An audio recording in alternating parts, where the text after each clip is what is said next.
Hello बच्चों, good morning. कैसे हो? हम 11th स्टैंडर्ड में चैप्टर नंबर 2 धंधा की सेवाएं 1 के बारे में हम पढ़ रहे थे। और उसमें मैंने आपको बराबर बीमा का अर्थ, उसके सिद्धांत के बारे में जानकारी दी थी।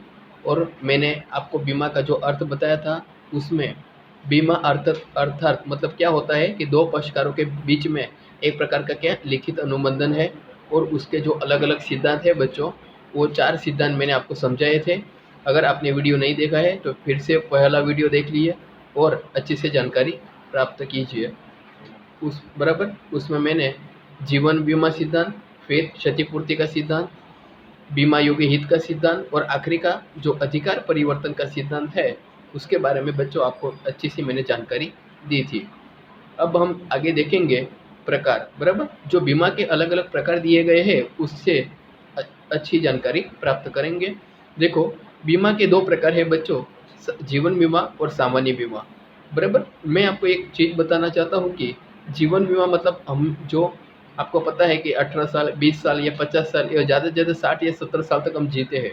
अगर बीच में हमको कुछ हो गया तो हम इसके लिए दो बीमा लेते हैं, आजीवन का बीमा और हयाती का बीमा। बराबर ये दोनों बीमा के बारे में हम अच्छे से जानकारी प्राप्त करने वाले हैं। और आप दूसरा देखोगे सामान्य बीमा, मतलब कि जो हम वस्तु लेते हैं, बराबर बनाते हैं, उसके लिए हम बीमा लेते हैं। क्यों? क्योंकि भविष्य में जो नुकसान होगा वो नुकसान को हम कम तो नहीं कर सकते, बराबर, परंतु उस नुकसान से जो नुकसान हुआ है अलग प्रकार का, वो हम बराबर आगे ना हो इसकी देखभाल कर सकते हैं। देखो बच्चों, सामान्य बीमा उसमें आपको 3 पॉइंट दिए गए हैं।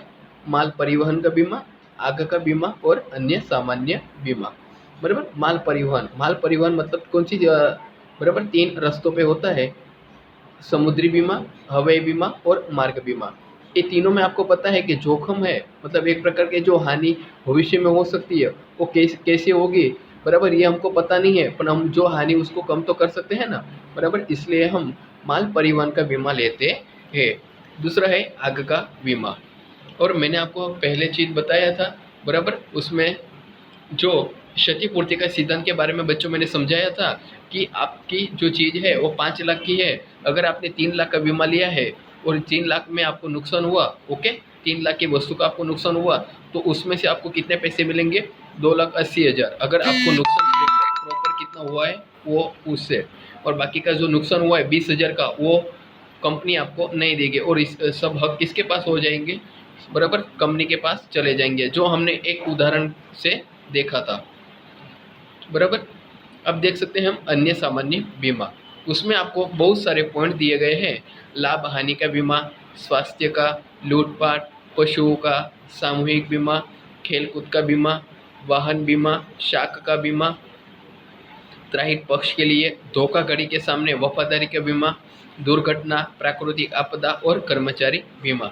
ऐसे अलग अलग जो बीमा के प्रकार है उसको हम बारी बारी क्या करने वाले हैं बच्चों? पढ़ने वाले हैं। ओके, तो चलो हम पहले देखते हैं जीवन बीमा। देखो बच्चों, पहले आपको जीवन बीमा में 2 पॉइंट ए और बी दिया गया है। पहला क्या है? आजीवन बीमा। और आप जो बी है उसमें देख सकते हो बंदोबस्ती का बीमा। बराबर चलो पहले हम पढ़ते हैं आजीवन बीमा किसे कहते हैं। देखो, जिस व्यक्ति ने बीमा करवाया हो उस व्यक्ति की मृत्यु होने पर उसके उत्तराधिकारी को बीमा कंपनी के निश्चित की गई रकम चुकाने के क्या करती है? वचन देती है। बराबर देखो बच्चों, इसमें क्या दिया गया है? आजीवन बीमा। अगर मैं आपको एक उदाहरण दूँ, उसमें ए व्यक्ति ने क्या लिया है? बीमा लिया है। अगर उसकी मृत्यु हो जाती है तो उसका जो नॉमिनेट हम बोलते हैं ना बच्चों, नॉमिनेट मतलब वारसदार, ओके, जो उसके गवाह होगा, जो वारसदार होगा, उसको बीमा का पैसा मिलेगा। बराबर अगर मैं इसमें बेस्ट उदाहरण दूँ तो आपके पापा या मम्मी, इस दोनों में से किसी ने बीमा लिया होगा। अगर भविष्य में न बने तो किसी के डेथ हो जाइए तो जो पहले का जो बीमा लिया है ना, जो हम प्रीमियम भरते थे, वो पैसा किसको मिलेगा? नॉमिनेट में आपकी मम्मी क्या नाम हो या आपका वारसदार मतलब आप हो, तो आपको यह पैसा मिल सकता है। बराबर बच्चों, फिर से हम बढ़ते हैं कि जिस व्यक्ति ने बीमा करवाया हो उस व्यक्ति का अगर क्या हो जाए? मृत्यु होने पर उसके जो उत्तराधिकारी को बीमा कंपनी निश्चित की गई रकम चुकाने का क्या करती है? वचन देती है तो उसको हम क्या कहते हैं बच्चों? आजीवन बीमा कहते हैं। ओके बच्चों, समझ में आ रहा है? देखो आगे, ऐसे अनुबंधन को आजीवन बीमा कहा जाता है। बीमा लेने वाला व्यक्ति निश्चित किए गए प्रीमियम निश्चित समयांतर पर और आजीवन क्या करता है बच्चों? भरता है। अब इसमें जो आप बीमा भरने वाला वो कब तक है? आजीवन तक होता है, या नहीं तो समयांतर पर, मतलब कि 10 साल का है, 20 साल का है या 30 साल का है, ऐसा कोई भी आप बीमा ले रहे हो या आजीवन का है, उसका प्रीमियम आपको भरना होता है। ओके, चलो उसका दूसरा पैराग्राफ देखते हैं बच्चों। जीवन अमूल्य है, इसके लिए उसका कोई मूल्य आंका नहीं जा सकता। ये तो बात बराबर है कि हमारा जो जीवन है वो अमूल्य है, वो कोई भी मूल्य में हम आंक नहीं सकते हैं, क्योंकि आपको पता है भविष्य में आपको जो बीमा प्रीमियम है वो आपको मिलेगा, तो वो 10 लाख मिलेगा या 50 लाख मिलेगा। ओके, उसको वो मूल्य से तो हमारी ज़िंदगी क्या है बच्चों? अमूल्य है ना, फिर भी उसको आंका नहीं जा सकता। बीमा लेने वाला व्यक्ति अपने जीवन को जो भी मूल्य आके और अपने प्रीमियम चुकाने की क्षमता के आधार पर बीमा की रकम क्या कर सकता है? निश्चित कर सकता है। क्या दिया गया है? देखो बच्चों, बीमा लेने वाला व्यक्ति जो अपने जीवन का को भी क्या एक मूल्य से आके और अपने प्रीमियम चुकाने की जितनी उसकी क्षमता हो ना बच्चों, उसके आधार पर क्या करता है? बीमा की रकम निश्चित करता है। इसमें क्षतिपूर्ति का सिद्धांत लागू नहीं होता। जो हमने आगे देखा था ना, बराबर 5 लाख का हो तो 3 लाख ही मिलेंगे। ओके, बाकी का जो 2 लाख का नुकसान हुआ है वो कंपनी आपको नहीं दे सकती। ऐसा कोई भी क्षतिपूर्ति का सिद्धांत ओके जो आजीवन बीमा में लगता नहीं है। व्यक्ति की मृत्यु के कारण शंकास्पद न हो तो बीमा कंपनी पॉलिसी की पूरी रकम चुकाने के लिए क्या है? प्रतिबद्ध है। देखो बच्चों, इसमें दिया गया है कि अगर व्यक्ति की मृत्यु किसी कारण शंकास्पद न हुई हो तो बीमा कंपनी क्या कर सकती है? पूरी रकम चुकाने के लिए प्रतिबद्ध है। इसमें कोई आधी रकम दी नहीं जाती। जितनी रकम का प्रीमियम हुआ हो, जितनी रकम का आपने आजीवन बीमा लिया हो, उतनी रकम बराबर कंपनी क्या कर सकती है बच्चों? चुका सकती है। अब देखते हैं हम बंदोबस्ती का बीमा, जिसको हम हयाती बीमा भी कहते हैं। चलो बच्चों, उसके बारे में जानकारी प्राप्त करते हैं। व्यक्ति द्वारा निश्चित की गई बीमा की अवधि पूर्ण होने पर उस व्यक्ति को अथवा निश्चित की गई अवधि से पूर्व व्यक्ति की मृत्यु हो जाए तो उसके उत्तराधिकारी को निश्चित की गई रकम चुकाने का क्या होता है? वचन बीमा कंपनी देती है, जिसे हम क्या कहते हैं बच्चों? बंदोबस्ती का बीमा कहा जाता है। देखो, इसके पहले हमने जो आजीवन का बीमा देखा ना, उसमें क्या होगा बच्चों? व्यक्ति की मृत्यु हो जाने के बाद ओके 50 या 60 साल बाद अगर उसकी मृत्यु हो जाती है तभी ये बीमा की रकम मिल सकती है। ओके, और ये जो हयाती के बीमा, इसमें क्या है? अगर बीच में ही अगर किसी व्यक्ति की मृत्यु हो जाती है तो उसके वारसदार को ये जो बीमा की रकम है वो दी जाती है।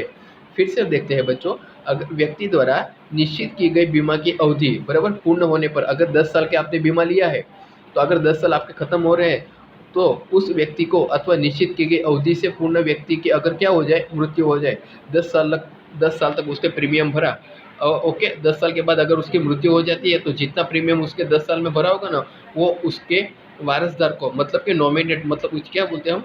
उत्तराधिकारी को निश्चित की गई रकम चुकाने का क्या करते हैं? बीमा कंपनी वचन देती है बच्चों। बराबर, आजीवन बीमा में क्या हो कि कोई पण, देखो उसमें आखिरी का शब्द है ना, वो देखो समझो, व्यक्ति की मृत्यु का कारण शंकास्पद न हो ओके, तो बीमा कंपनी क्या कर सकती है? पूरी रकम दे सकती है। पर तो आजीवन बीमा में कब होगा? जो अपनी ज़िंदगी 50 या 60 साल तक होती है ना बच्चों, ज़्यादा से ज़्यादा, ओके, उसके मृत्यु के बाद ही ये बीमा की रकम दी जाती है, जिसको हम आजीवन बीमा कहते हैं। और हयाती के बीमा में क्या है बच्चों? 10 साल अगर आपने प्रीमियम भरा है तो 10 साल के बाद आप अपनी रकम ले सकते हो। ओके, दोनों में डिफरेंट पता चला बच्चों? चलो आगे पढ़ते हैं। इस वचन के बदले में प्रतिकार के रूप में बीमा लेने वाला व्यक्ति निश्चित किए गए प्रीमियम की रकम निश्चित किए गए समयांतर में तथा बीमा अवधि तक भरता है। बराबर, इस वचन में क्या होता है बच्चों? एक पक्षकार या दूसरे पक्षकार को एक वचन देता है कि बीमा लेने वाला व्यक्ति निश्चित की गई क्या करेगी? जो प्रीमियम है वो रकम निश्चित किए गए समयांतर पर क्या करेगा? भरपाई करेगा और उसकी अवधि तक उसको भरना पड़ेगा। ओके बच्चों, समझ में आ रहा है? देखो आगे, अब हम पढ़ेंगे सामान्य बीमा। सामान्य बीमा में कौन से आ रहे थे बच्चों? 3, माल परिवहन का बीमा, समुद्री बीमा और हवाई बीमा। ओके, यह आपको ख्याल होना चाहिए कि सामान्य बीमा के कितने प्रकार है? 3 प्रकार है। बराबर, ये 2 मार्क्स में पूछा जा सकता है क्वेश्चन कि सामान्य बीमा के प्रकार कितने हैं और उसको बारी बारी समझाइए। देखो बच्चों, पहले हम देखते हैं माल परिवहन का बीमा। बराबर, देखो माल को एक स्थान से दूसरे स्थान तक ले जाते समय पूर्ण या आंशिक हानि होने का क्या होता है बच्चों, जोखिम होता है।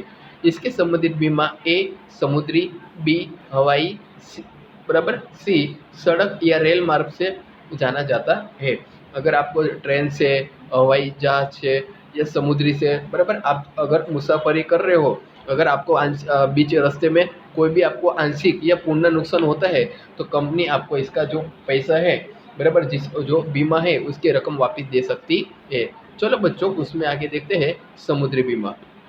समुद्री मार्ग में माल परिवहन काफ़ी सस्ता है, लेकिन विलंबकारी और क्या है, जोखिम भी है।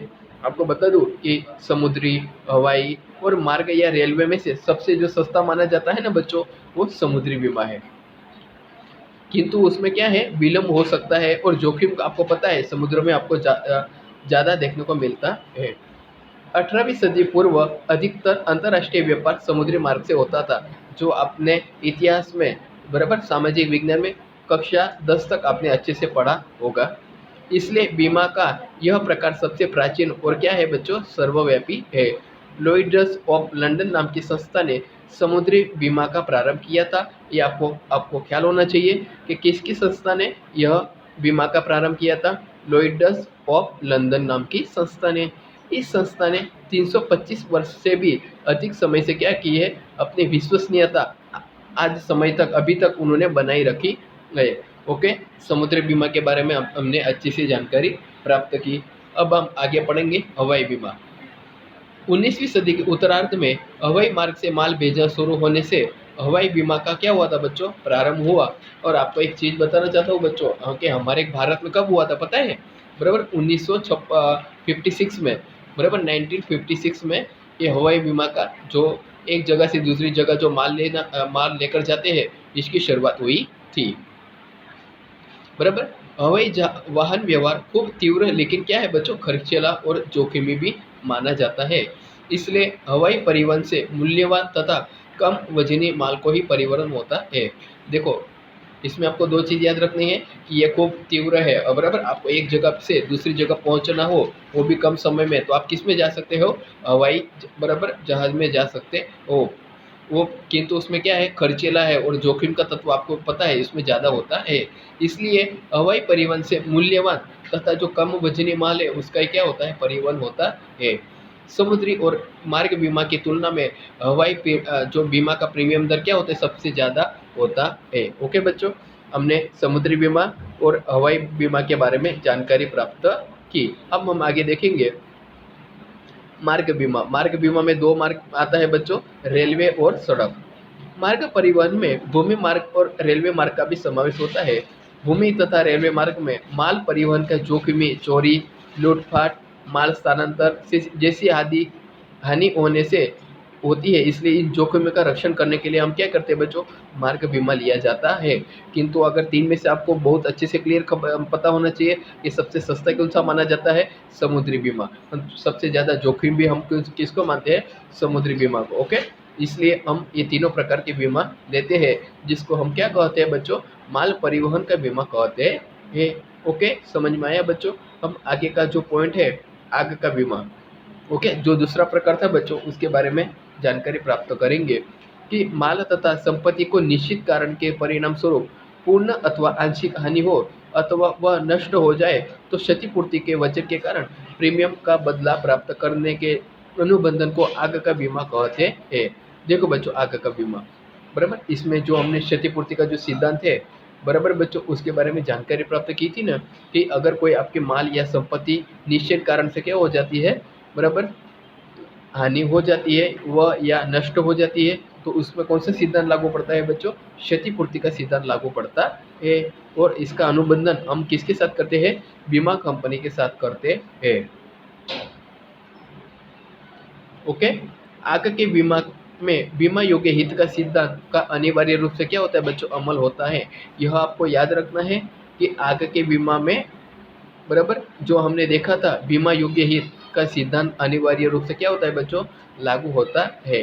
बीमा लेते समय तथा जब माल संपत्ति को आग से हानि हो तब बीमा धारक माल की संपत्ति और निश्चित रूप से बीमा योग्य का हित होना चाहिए। बराबर, इसमें क्या बताया गया, जो बीमा लेते हैं उस समय तथा जब संपत्ति को आग से क्या होती है बच्चों, हानि हो, तब बीमा धारक माल की संपत्ति में निश्चित रूप से बीमा योग्य हित का सिद्धांत होना चाहिए। आग के बीमा में मतलब उसमें बताऊँ तो हमने जो क्षतिपूर्ति का सिद्धांत अगर आपको अच्छे से समझ में आया होगा तो ही ये सब पॉइंट आपको समझ में आएगा।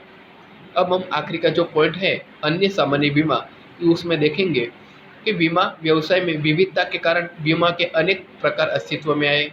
गायों को गले में विशिष्ट बीमा, वाहनों के उपयोग से दूसरों को क्षतिपूर्ति देने वाला त्राहित पक्ष का मतलब थर्ड पार्टी बोलते हैं ना बच्चों, उसका बीमा, कर्मचारी का प्रतिफल का बीमा, श्रमिक बीमा, विद्यार्थी समूह को होने वाला सामान्य या भविष्य में जो सामाजिक क्षतिपूर्ति होती है ना बच्चों, उसका बीमा, और चिकित्सा करवाने का प्रतिफल प्राप्त करने का बीमा, धंधा बंद रहने से लाभ या होने वाला अलग अलग जो बीमा है उसको हम अन्य सामान्य बीमा में कहते हैं। इसमें एक आपको पता चला कि बेस्ट उदाहरण, अगर कोई शिक्षक पढ़ा रहा है और वो अपने गले का बीमा लेगा, क्योंकि अगर भविष्य में उसका गला का कोई प्रॉब्लम हो या अगर ऑपरेशन करवाना हो कि कोई भी चीज़ हो, अगर उसका गला बंद हो जाता है, ओके, क्योंकि उसका जो काम है वो किस पे है, गले पे ही ना, ओके। इसमें गायक का भी हम बोल सकते हैं, तो इसका वो क्या ले सकते हैं, आप अपनी आवाज़ का भी बीमा ले सकते हो, ओके बच्चों। और इसमें अलग अलग बताया गया है, विद्यार्थी समूह का बीमा, श्रमिक बीमा, कर्मचारी को प्रतिफल का बीमा, ओके, और धंधा बंद रहने से आपको जो लाभ होने वाला है उसका नुकसान का बीमा भी आपको मिलता है। कर्मचारियों द्वारा की जाने वाली धोखाधड़ी के से होने वाली क्षतिपूर्ति का बीमा, खेल कूद की स्पर्धा में प्राकृतिक कारण से अगर आयोजित न हो तो उसका विलंबित होने से होने वाली हानि का बीमा, आपको अलग अलग प्रकार से बीमा के अस्तित्व में आते हैं। इसमें आपको खाली यह याद रखना है कि ये अन्य सामान्य बीमा में किसका समावेश होता है, ओके, जिसमें हमने देखा गायक, बराबर, फिर हमने त्राहित पक्ष थर्ड पार्टी, कर्मचारी का प्रतिफल, श्रमिक बीमा, विद्यार्थी समूह में होने वाला बीमा, ओके, धंधा बंद रहने से विद्यार्थी का समूह, ओके, अलग अलग जो धोखाधड़ी देते हैं, खेल कूद की स्पर्धा, ये सब पॉइंट आपको इसमें याद रखने हैं, ओके। चलो आखिरी का पैराग्राफ देखते हैं। व्यक्ति को आरोग्य की रक्षा और इलाज के लिए काफ़ी खर्च करना पड़ता है। बीमा लेने वाला व्यक्ति को निर्धारित शर्तों के अनुसार बीमा प्रीमियम बदले में बीमारी के खर्च के भरपाई करे।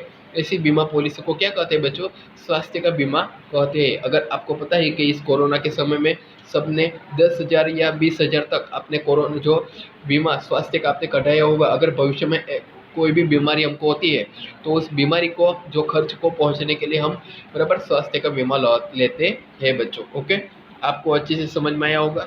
वीडियो अच्छा लगा हो तो लाइक कीजिए, शेयर कीजिए और सब्सक्राइब कीजिए। और मैं फिर से बोल रहा हूँ कि आपको अपनी नोटबुक में जितना पढ़ाया जा रहा है वो अपनी नोटबुक बना लेनी है, अगर और किताब आपको क्या करनी है बच्चों, डाउनलोड कर लेनी है।